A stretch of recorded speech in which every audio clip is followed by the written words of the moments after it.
ำปาเมืองลาว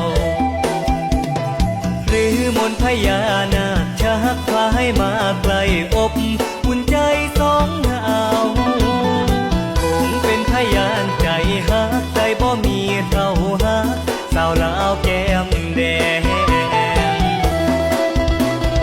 กราบขอพรเจ้าปู่ตาผู้แขนคอมือกราบพระเจ้าใหญ่องค์ตื้อแห่งวัดปากแสงสาธุเด้อให้ลูกหลานอยู่ดีมีแหงเบิ่งแยงด้วยใจศรัทธาเหมือนใจฮักต้องหมดฟ้าดลบันดาลให้ได้มาพบศพตา